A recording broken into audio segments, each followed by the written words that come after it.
Welcome to Use the Fours, a smash-up podcast. I'm AndIQuote, and today we will be continuing our discussion of the tier list. If you're looking for the first video in this series, I will include a link in the description below. Otherwise, we will continue on with our discussion of C-tier factions. Tonight, I'm joined by Sonus, and I hope to get through the rest of C-tier tonight. However, we had such good discussion that we ended up only covering about half of the factions that I wanted to cover. So, look forward to a follow-up video covering the rest of C-tier next week.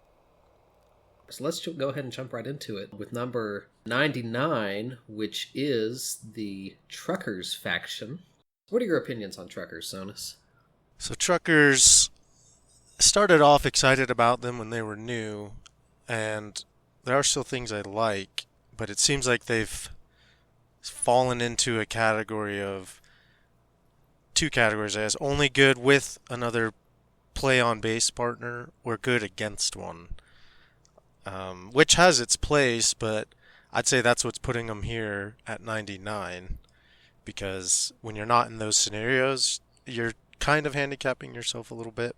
And I think I've decided a big part of that is, one, they're not very fast at developing play-on-base actions themselves. Without El Bandito, it's going to take you more time, and even with him, he's putting a big footprint on a base, likely to be removed from that base scoring.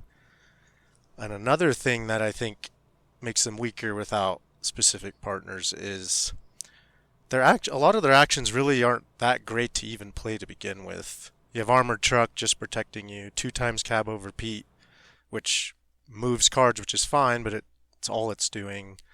And then you have Deco Tora, which also is just moving cards when you play it. So that's already 4 actions where you put it down. Yeah, it's a lot of redundancy with movement. Exactly. I feel like. And then you've got 3 copies of Skinny Mini. Yeah. Exactly. Yep, that's where I was headed. You caught on. So it started noticing a lot of their stuff just didn't feel amazing or it overlapped. So that's kind of where they dropped for me. Right. Yeah, no, I agree. And you can see on the weaknesses column here. If no other base modifier factions are involved, they are... it is difficult to just pick them because you want to pick them. Yeah. Yeah, and I think, I believe it's Hotwire is their eroded card they got that lets them grab a base modifier straight out of their deck now. And I think that's a good upgrade, but is it enough? I don't think so. Which is, why Truckers are in the C for counterpick tier. Yeah.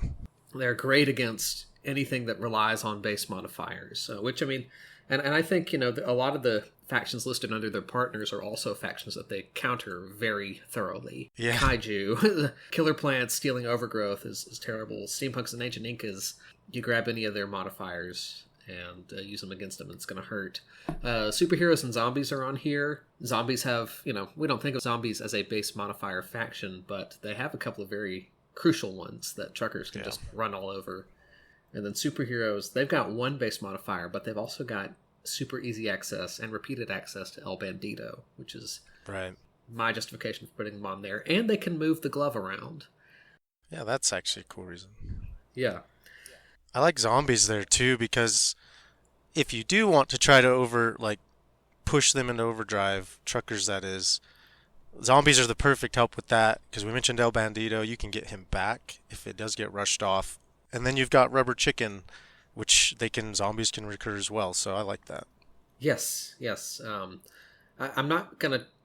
going to make a concerted effort to not recommend Zombies as a partner a lot, because if you've played the game for any amount of time, you understand very quickly Zombies go well with everything. But I think, particularly with Truckers, there's a couple of extra unique synergies there beyond just play it from the discard pile over and over again, even though that is a big part of the appeal there as well. Right. And I think at least it's with Zombies, you're not, even though this happens easily with a lot of partners, with Truckers, it's probably just putting it at a competitive level rather than an insane combo like Zombies are capable of. That's very true.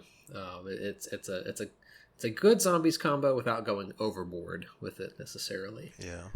So yeah, as far as their strengths go, we've already touched on several reasons. Their interactions with base modifier factions. They can move anything. Yeah, that's huge.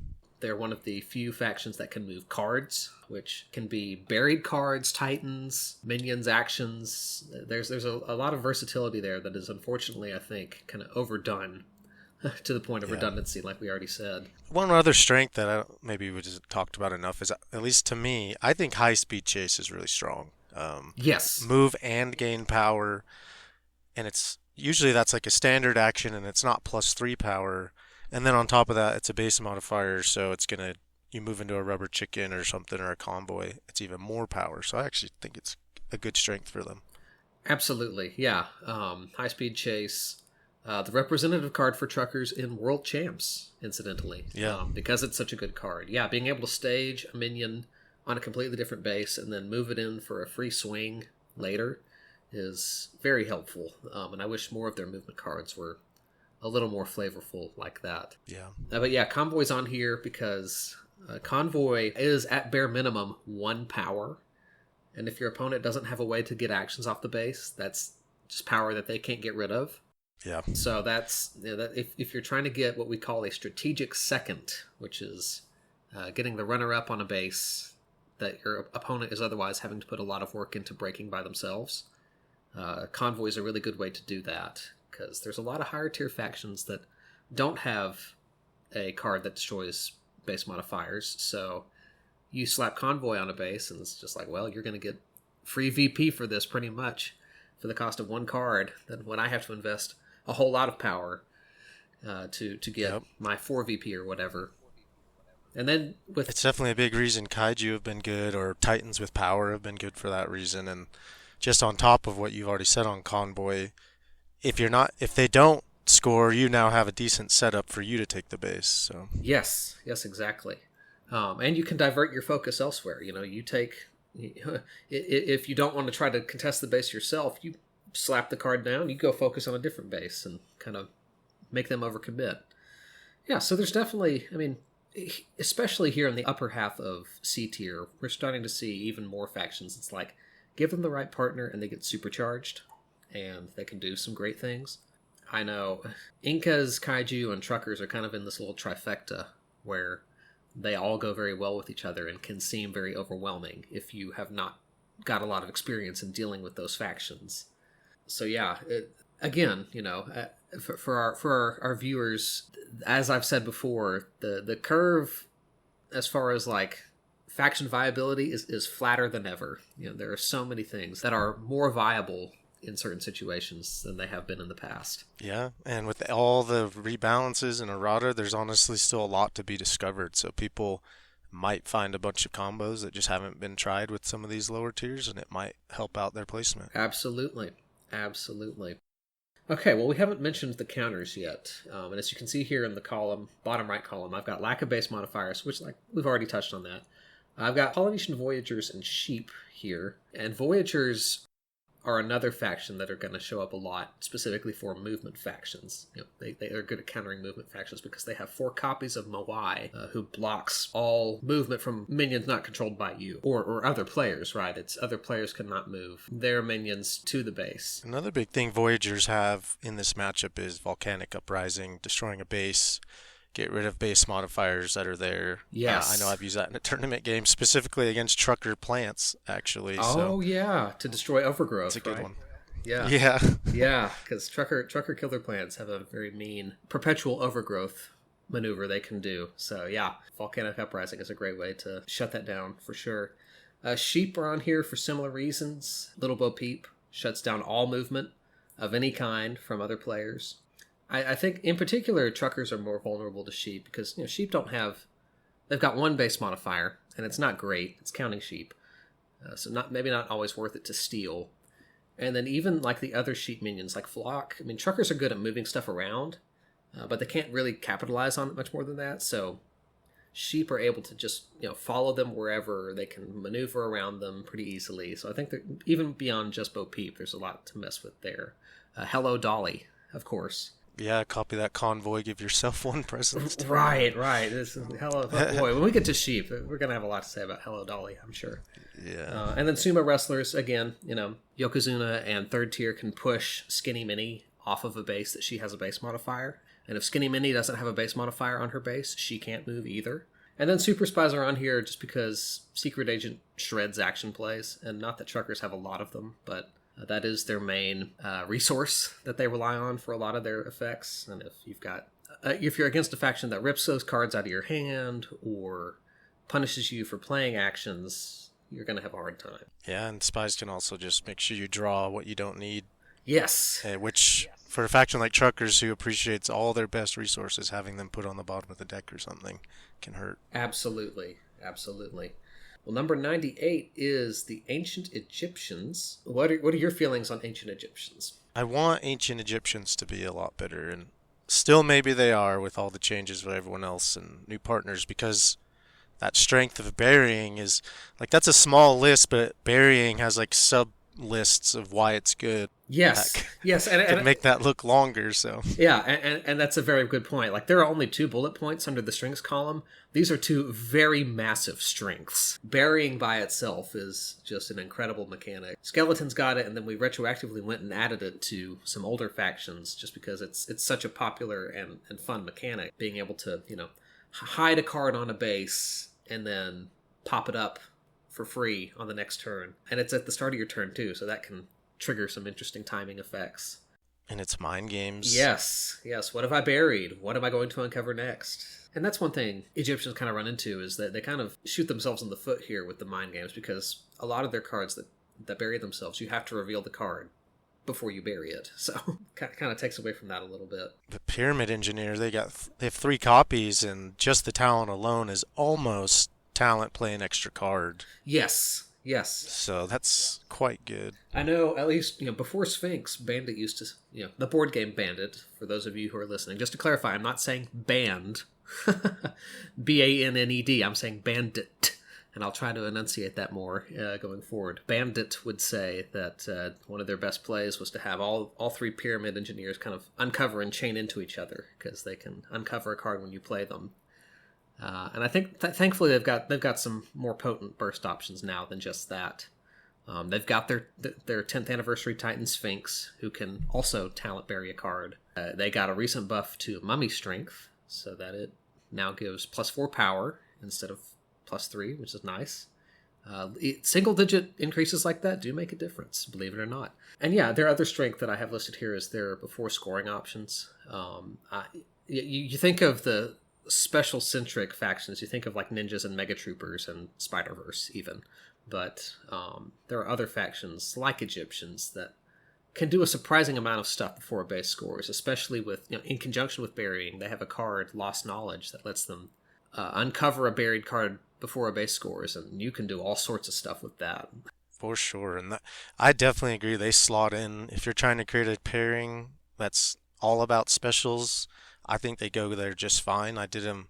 I mean, the partner, you can see Dragons. It's actually one of my favorites with them. And yes, first time I did it, that's when I picked up, because Dragons also have a bunch of specials, and so it was that showed me how these fit in there just fine. Right. Yeah, and yeah, Dragons are on this list because of you. And I've played that combo myself. It's very fun, very, very, very, very mind gamey for sure. Killer Plants are on here again because there's overgrowth shenanigans you can do. You uncover overgrowth at the start of your turn, and it immediately triggers. And unless your opponent has a way to remove buried cards, and there are ways, they're few and far between, but unless your opponent can do something about that, that base is just going to drop to 0. Yeah. If they didn't see you bury overgrowth either, that's where a huge mind game comes in. Yes. Yeah, you can do a shell game almost. Bury cards at different bases and make them guess. Luchadors are on here because this is another the board game Bandit combo. This is a March Smashness 2020 combo. This was his dark horse pick to win the tournament, as I recall. Yeah, I remember we talked about it a lot early on, and we're just like, this seems so cool, and it turned out to be really cool and good. Yes, yes. And at the time, that was before Sphinx, too, so... Right.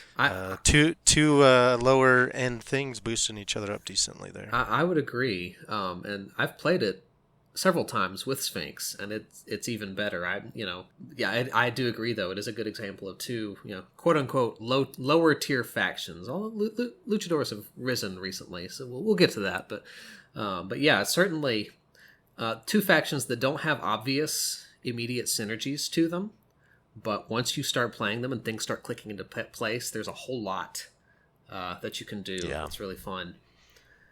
And it fits in on it's a specials combo. Luchadors also have a bunch of specials and before base with reversal and their Yes. 4-power minion and such. So Right. You can uncover a Caparoja with lost knowledge before base scores, and he can immediately just decimate a 3-power minion. yeah, And printed power 3 as well. That's even more powerful in a lot of cases. Okay, Mega Troopers is on here because this is a personal favorite Ancient Egyptians combo of mine. And it's even better since Mega Troopers have been reworked. But this is another example of lots of specials tricks that they can pull off. And Red Trooper letting Sphinx and Megabot be in play at the same time is huge now.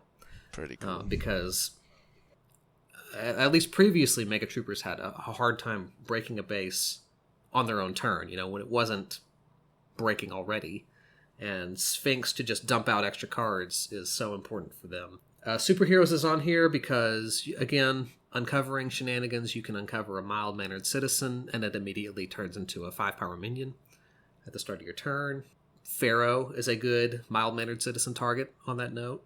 He's a good engine. When we say engine minion, we talk that means a minion that you want to park on a base and farm their ability as much as you can. And Pharaoh's all about drawing cards when you uncover cards, and he can uncover a card before a base scores. And it's just more good things that you want to really draw from when you're playing Egyptians, because they struggle with draw outside of Pharaoh, and they're you can take it with you action.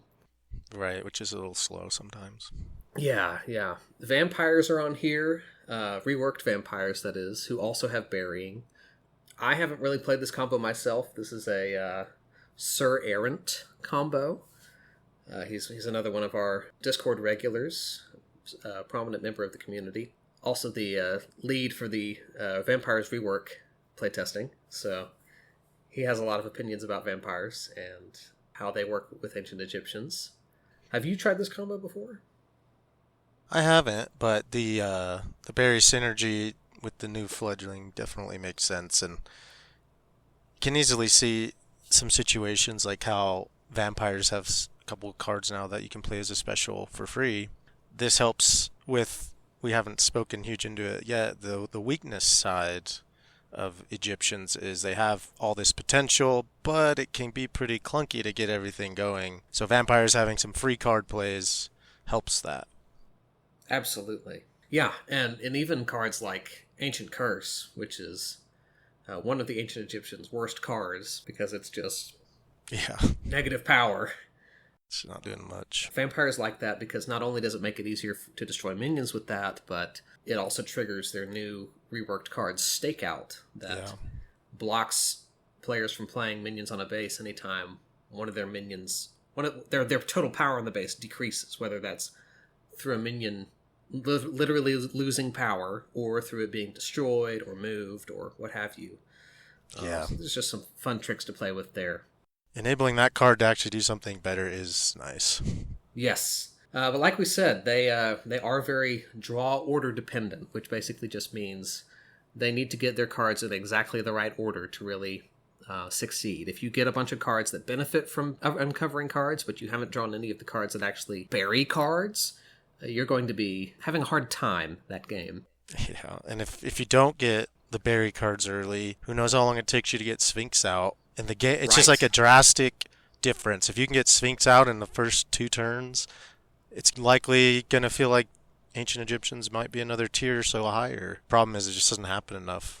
Right. Yeah, ancient Egyptians, if it hasn't been obvious yet, they are C tier because they are still fairly inconsistent, even with a Titan and even with some errata to help smooth them out a little bit.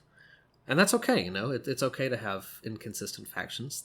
Their highs are very high. It's just if you can't hit those highs, you're gonna have a hard time. Yeah, they're a very versatile faction. They've got a lot of their cards that bury themselves do a lot of really cool things. I put that as a weakness though, because in spite of them being very cool and versatile, it still takes them 2 turns, guaranteed, at least, to fire off these effects. And other factions, I mean, you have Vikings in the same expansion as Ancient Egyptians who have Tribute to draw 3 cards just straight up. Yeah. And Ancient Egyptians have to bury, you can take it with you, and then they have to uncover it. And you can potentially do that in a single turn, but you have to also like have a pyramid engineer ready to play after you bury it. You know, it takes up resources. It takes up turns to carry out these effects. And on top of everything, they've got a distinct lack of burst options. I do think that's better post errata with the mummy strength buff, and of course there's Blessing of Anubis, which takes 2 turns to fire off and assumes you have enough minions on the base to take advantage of it. But a lot of times, they've got some very cool tricks they can do. But if you're just trying to break a base with Ancient Egyptians by themselves, you're having to put in like twice the amount of work to get the same amount of payoff as you would with a different faction. For sure, and the time really adds up in games like in the other, like you usually have around 10 turns each in 2-player, and yes, and most of your turns are delayed. It adds up fast.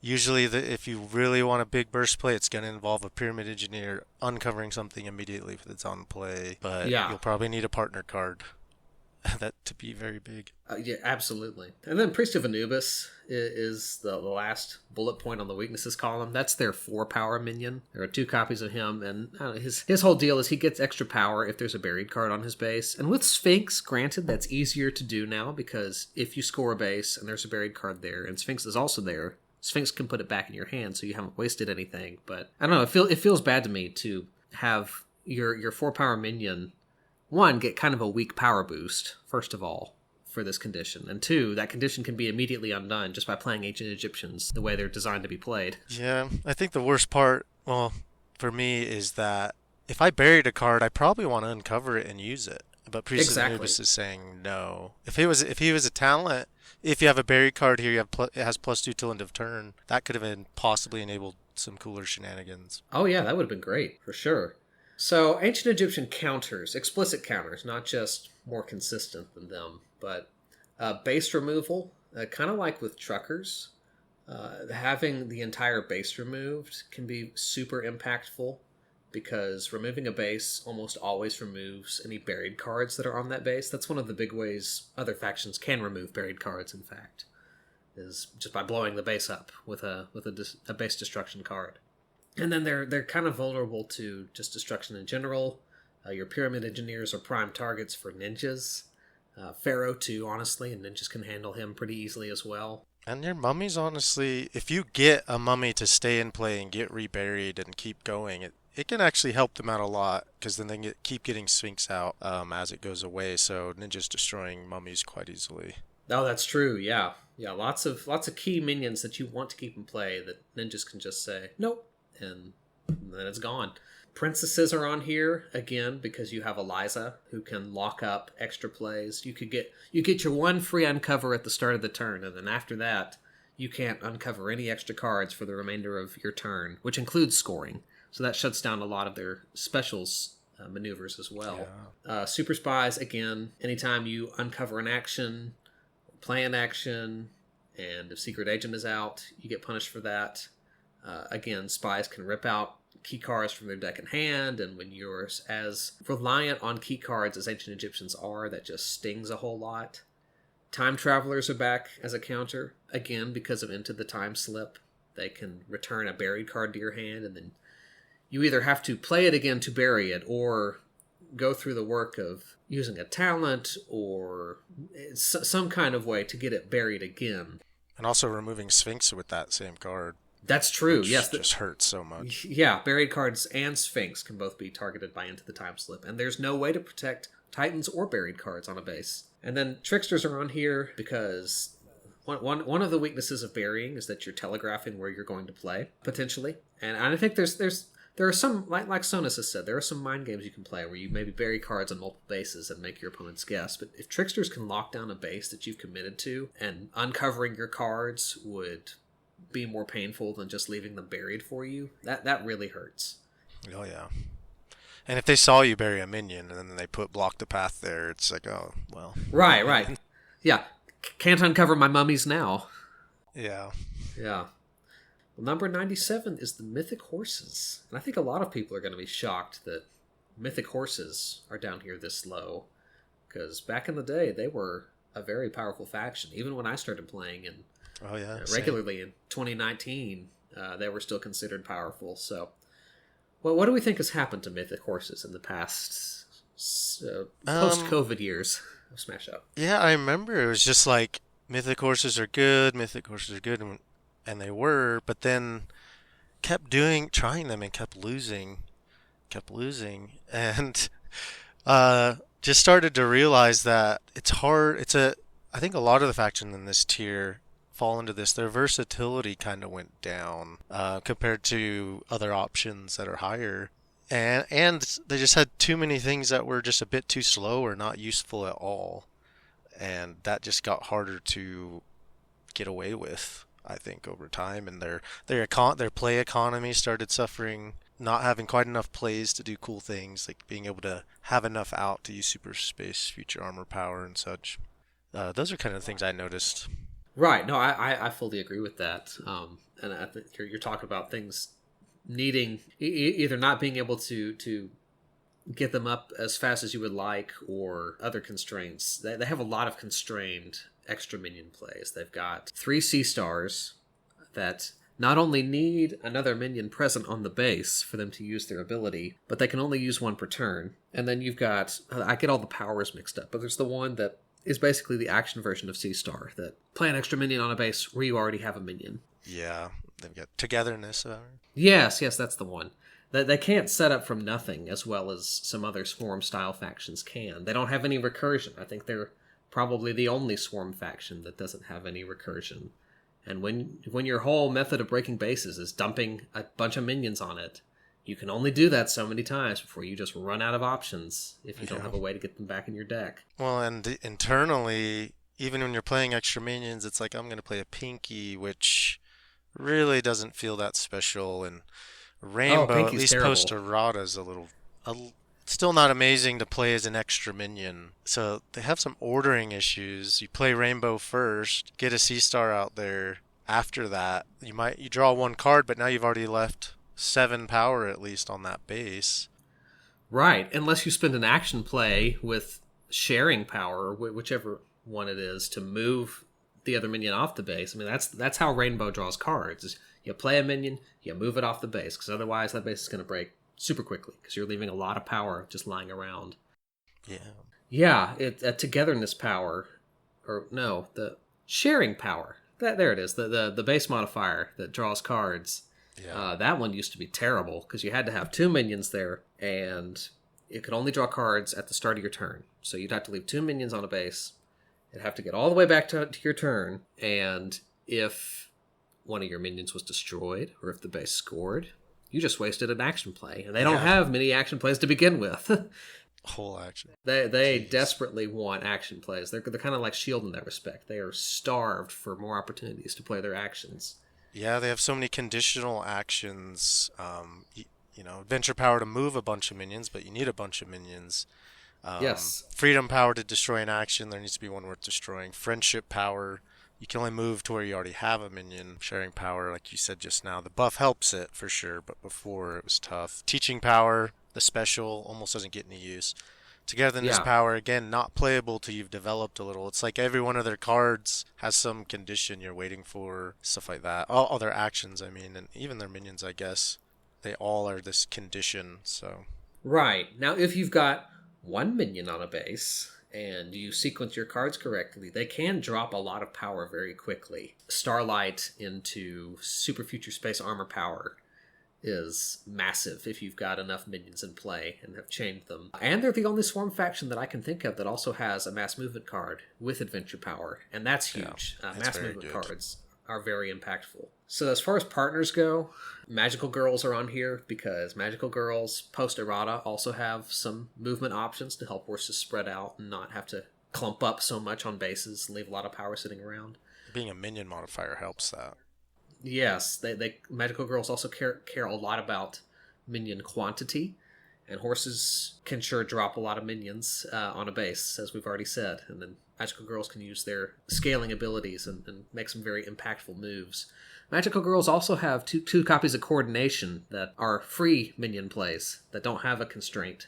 Horses definitely appreciate that. I was going to say Magic Girls bring recursion. I don't know if you said that. Which I didn't, but yeah, that's a very good point. Yes, they provide the recursion that horses desperately want. And you can get, I feel like probably, 2 power minions. You could get Pinky back if you really wanted to. Pretty easily, but I mean, Lunar Captain can pretty easily also get back, like Sea Star, and that's a good 3 power minion right there to get back. Penguins are on here. This is a favorite combo of mine for horses, Mythic Pingorses. It's even better post Penguins rework. I played one game with them several months ago with horses and reworked Penguins, and it was super strong. Anytime you play Penguins, you're accepting that you're going to be rolling a die on how much you're putting out. But they rolled very high that game and flattened their opponent, which was another favorite of mine, Teddy Bear Wizards. And that's a strong combo. So, yeah. Well, Penguin Horses post rebalance doesn't look like it has a lot. I haven't done it, but with the action play mix up or stuck in hand stuff, Wish for Wings That Work being able to be free is great. Yes. Because they're going to stack minions. Ice Slide looks like it could come in handy in a lot of ways too, like with Rainbow. So absolutely. Yeah, I think I played Starlight 3 times in that game just because, and some of their cards have changed since then. This was a test game, but Penguins did have for a minute like a very solid recursion card. And yeah, you play Starlight 3 times in a game, you're going to get some results. Star Roamers is on this list as a partner because, again, you can play Starlight a bunch.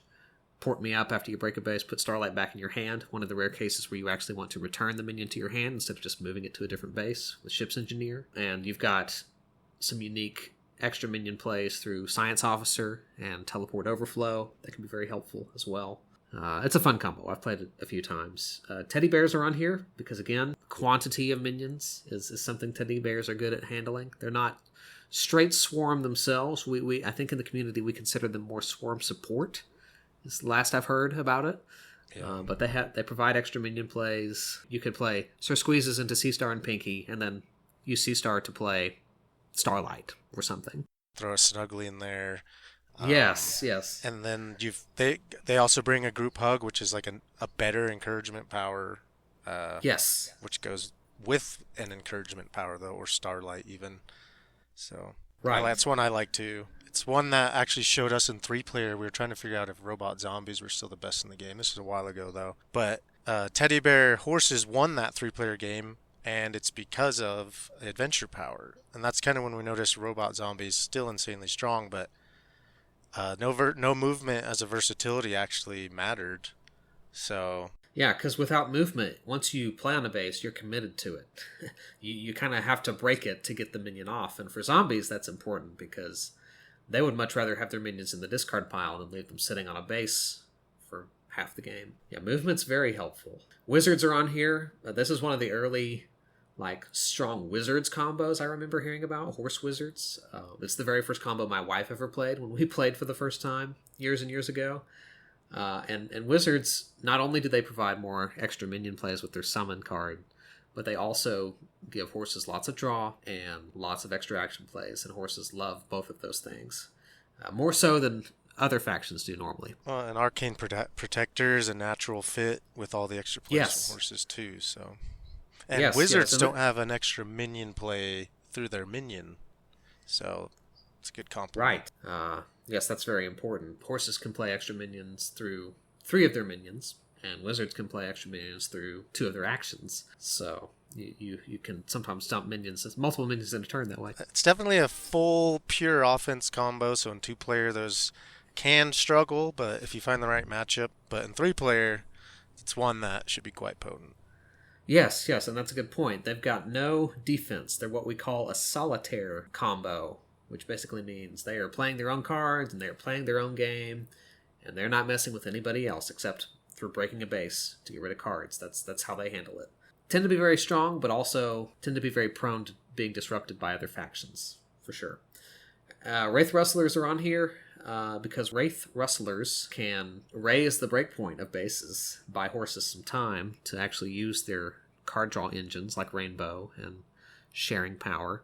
And Wraith Rustlers have extra actions with Ellen, one of the most powerful minions in the game. They've got Demon Dogs to replay Sea Stars if you so choose, or Pinky if you're desperate. Oh goodness. Well, the Sea Star's nice because it can play the Roy that now gets +2 power because Sea Star came out of a Demon Dogs. So that yes, that's a very good point. Or an Ellen, I guess. So. Right. There's some very interesting chaining options there, and Wraith Rustlers have Demon Dogs is recursion, so yeah, you have a way to get at least some of your minions back into play. Horses, like most other Swarm factions, are countered by dragons and tricksters, the premier area control factions. Killer plants can make life difficult for them because killer plants have 2 copies of Sleep Spores, and horses can take care of one of those, but they can't really do anything about the other one once they do that. Luchadors are on here because you can get a really big minion set up, and then Luchadors can just pin it, cancel its ability, and then reverse it, take it for themselves. Ninjas are on here because, again, ninjas destroy things. Horses are reliant on keeping some of their cards into play, and if ninjas can wipe a base of horses, then horses can't even use their extra minion plays. Yeah, or horses spend all these resources to score a base, and ninjas just shinobi on. Or they might be able to hit a ninja master to destroy your huge starlight, and then work on a base swing. Right. Horses are very susceptible to being overtaken in the third quarter, as it were. And yeah, they're one special teaching power, like we've said, and like you can see in the weaknesses column here. Probably not even going to be used because you reveal a number of cards equal to, off the top of your deck, equal to the number of minions you have on a base. And then if you reveal a minion, you get to play it. But they have no way to set up their deck beforehand. And given how many, on average, the most minions you'll have on a base when you score it is about 3, maybe 4, if you're contesting it with somebody else. So if you reveal a minion, chances are it's also going to be something like Pinky, who's usually, if you're trying to swing the base as it's scoring, something like that is not going to be a great way to keep your lead. Well, more likely to just waste a minion, even a decent minion. Since you don't know what you'll get, you might just play it. Doesn't swing the base, you lose it. Still, and like we said with Spider-Verse and View from Above, you're also revealing cards to your opponent when you play this card. They see what you don't have. I really think Teaching Power is primarily a multiplayer card, because if you're on the base with 3 power, I'm on the base with 2 power, I can play Teaching Power and probably overtake you for second, that kind of thing. But trying to get first with Teaching Power in 2-player, probably not. Yeah, no, that makes a lot of sense. Better in 3-player, as horses are in general, I think. Yeah. And then again, princesses are on this list mainly because of Eliza. You got Snow White in there as well. First time we've talked about her, but she can force minions over to her base and pull the horse strategy just completely apart.